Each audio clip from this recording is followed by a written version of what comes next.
jako akawuwo. Omulamuzi wa kooti ento mu kooti ya Buganda Road Doreen Kalungi aliko abakungu bana abali bakola mu ofiisi ya Sabaminister basindise mu kooti ewozesa abakenuze kololo bawere nembe n'emisango 24 egibagudwako omuwaabi wa gavumenti.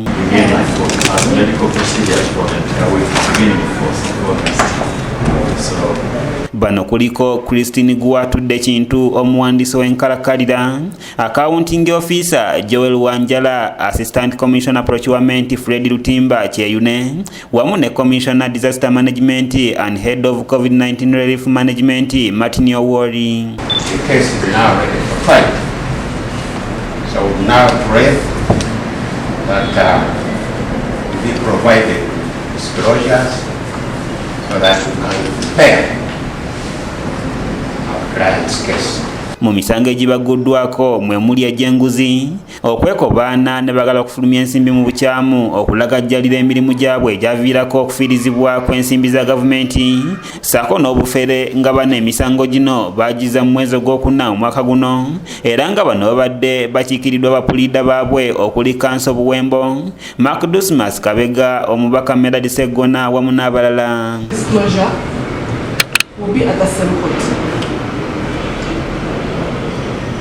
It will not be tried here, so we shall not disclose.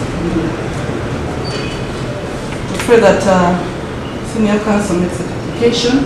Omulamuzi Kalungi ategeeza ng'omusango guno bwe guli omunene ku kooti ye nga tesobola guwozesa nga gulina kugenda mu kooti ewozesa abakenuzi, era bw'atyo n'abasindika nga gye bagenda okutandika okwewolezaako.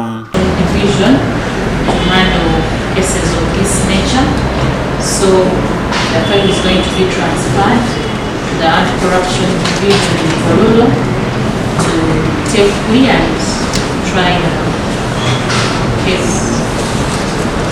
Mark Dismas Kabega annyonnyodde n'ategeeza ng'omuwaabi wa gavumenti Janet Kitimbo bw'ayongedde ku bantu baabwe emisango 22 okuva ku egy'ebiri gye babagulako mu kusooka, era bw'atyo n'abasindika mu kooti ewozesa abakenuzi.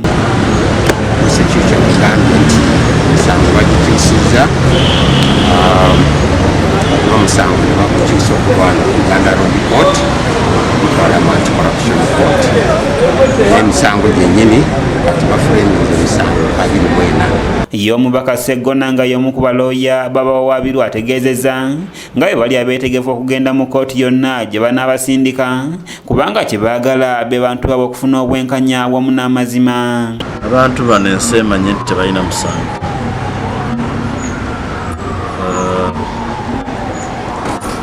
Kooti ki gye bakutwala mu zonna kooti era zaateekebwawo mu mateeka kuwuliriza misango egy'enjawulo. Misango ne bwe bakugulako 7 oba 7 osigala tolina musango mu maaso g'etteeka okutuusa nga akuvunaana aleese obujulizi obukulumika. So tujja kusisinkanayo eri tumanyi nti bannaffe nga n'ekisa kya Katonda kiri nabo. Bano gye buvuddeko bayimbulwa akakalu ka kooti oluvannyuma lw'okugulwako emisango omuli egy'okuduumuula emiwendo gy'ebintu omwali akawunga wamu n'ebijanjaalo bye balina okugabira abantu mu COVID-19 ono akyatojjera. The DPP endeavors to disclose to the defense of the 5 witnesses.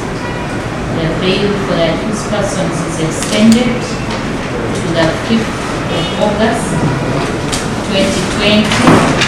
Omusango guno gwakuddamu okuwulirwa ng'ennaku z'omwezi 23 omwezi ogw'omusanvu 2020.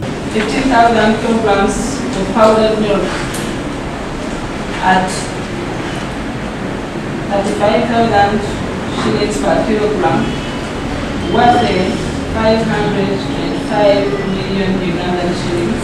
Patirisi Kyewalabye yakusakidde eggulire erina okulwa ABS television. Kooti erabidde gagenda anti-corruption court woza